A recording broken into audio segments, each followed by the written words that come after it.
Hi, welcome back. I'm Jen. I'm a conscious parenting coach, and I work with queer, non-monogamous, and neurodivergent families through the joys and challenges of parenting outside the box. And today, David and I are talking about if I open my relationship with my co-parent, what is going to happen to my relationship with that person? Yeah, yeah. I start this conversation by saying something will happen that might be unexpected. You can map things out and you can have these conversations and, fantasize and also think about what it might feel like. But then doing it will. I would put my money on the idea that it will be something different than you expected. Something different will happen. I think one of the pieces I hear from poly people or from parents in particular that I work with or people who are opening up their relationships is that it really challenged them to look at their own structure of their relationship, what was working. Are those things continuing to work? And then what rough waters come up. Maybe the communication between two people who are now in an open relationship and co-parenting, maybe their communication had some glitches that they weren't aware of. So something will happen. And it's definitely stuff that can be worked through is one thing I like to highlight. What do you Yeah, hear? and it's Yeah, also not necessarily, something unexpected doesn't necessarily mean bad. good point. Yeah. There will Yeah. probably be challenges, but there also may be, unexpected growths in closeness or, Mhm. improvements in communication and involvement in parenting that actually make your co-parenting relationship work better, at Right. least once you have worked through some challenges. Right.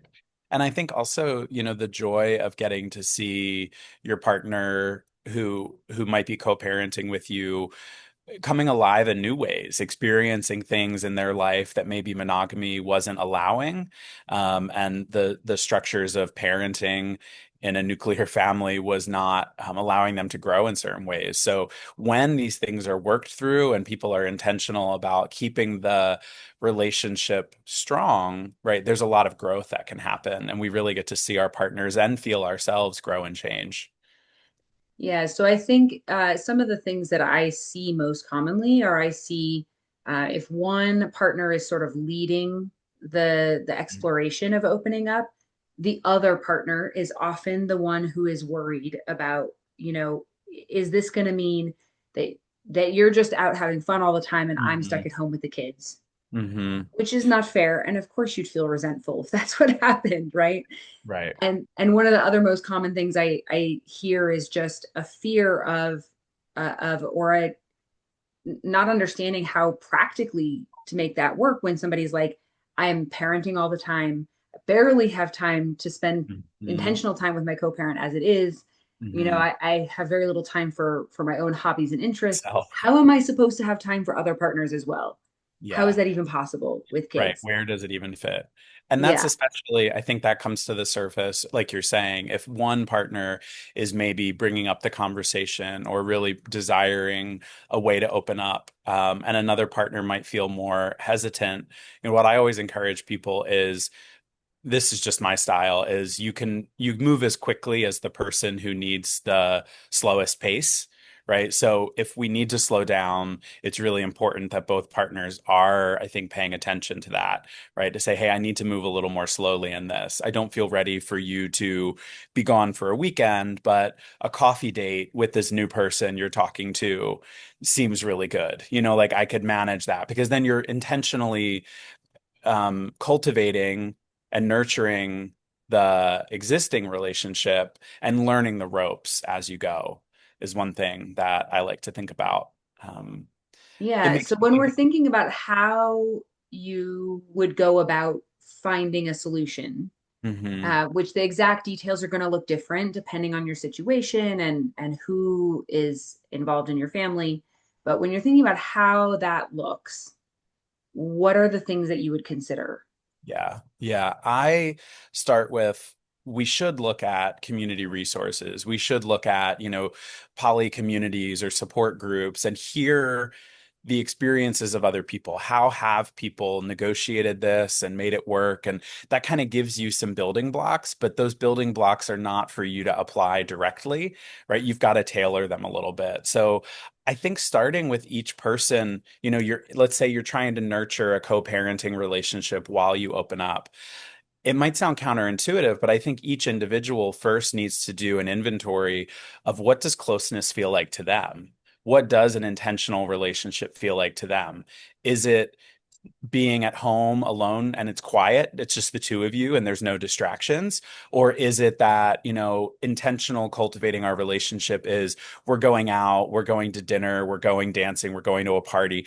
Each person, I think, needs to get out of their head around expectations of what a close relationship should look like and start with an inventory of what do I need and what do I want to express to my partner? Because then you can take those building blocks that you've heard from the community and say, well, they did it this way, but this feels right for us.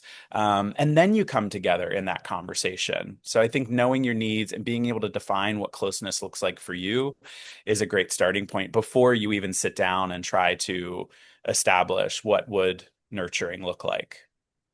And whether you are already open and in this place of it starting to feel overwhelming and trying to now figure it out, or you're considering opening, either way, thinking about the relationship with your co-parent, not just the co-parenting duties, making sure that the Mhm. kids are centered, which is Mhm. also important, but making sure that the relationship that you have with each other is nurtured, whatever that looks like for Mhm. you.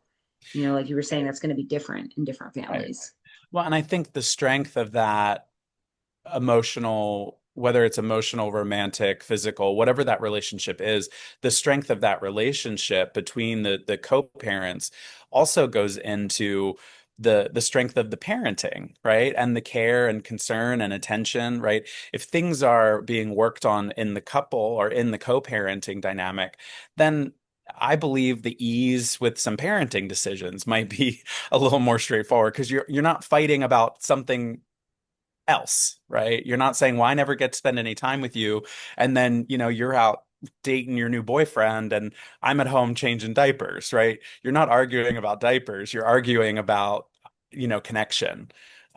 So I would, yeah, encourage people to really think also about what structures have already been at work in their co-parenting, right? If there has been a particular distribution of work. If one parent takes on more of the household duties and another parent has more outside of the home work responsibilities, right? That could tip the scale also into a situation where one parent really feels like, well, I'm doing all the parenting. Where is my co-parent?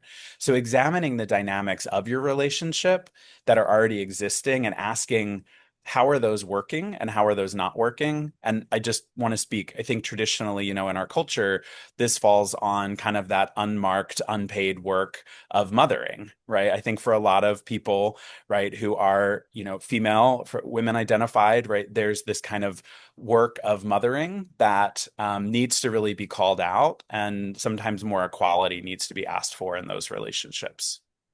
Yeah, and that leads nicely into the other piece that I see a lot of resentment around is when one parent is more actively dating than the other. Good point. And people are often each other's sort of first source of babysitting, and there's nothing inherently wrong with that. But that when that feels uneven, it can Hmm. lead to resentment. And Right. and so one of the things I really encourage people to think about is when you're thinking about time away from your kids and your co-parent, not thinking about that in terms of dating per se, but thinking about that in terms of what are the things that you want in your life besides your kids and your co-parent. Mm-hmm. And is there some room or does some room need to be made for you to have space for being a person other than a partner and a co-parent? And if both people are feeling like they have things in their lives that are fulfilling and they have breaks from parenting, then there's less likely to be competition over whether or not that's specifically dating.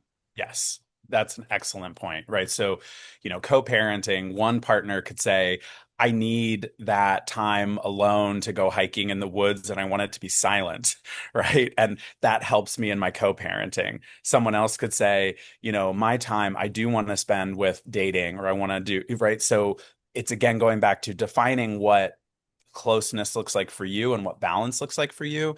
And I've seen it in my experiences with clients, maybe you've seen it as well, is sometimes that just new relationship energy. We're so excited to be meeting new people and to be having experiences that we don't even realize how saturated we are.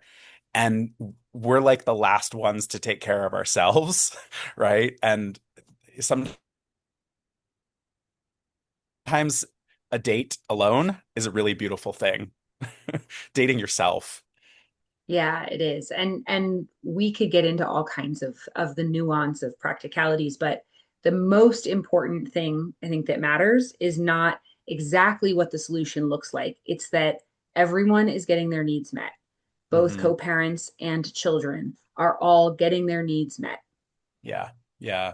One other piece I want to add to this is it's not set it and forget it. This is constantly being revisited, right? Kids are growing, kids are changing, school years change, summers change, partners change, right? So I would say it's an ongoing process of iteration and saying, well, this worked, even in my family, like what worked last year is not going to work this year with a kid going into high school and needing to get to a different school and so like we're constantly reevaluating. And I would invite people to do that exact same thing. You got to have some regular communication, whether that's a family meeting or whether that's just conversation. You got to make it right for you. Thanks, David. Thank you for having me. See you soon.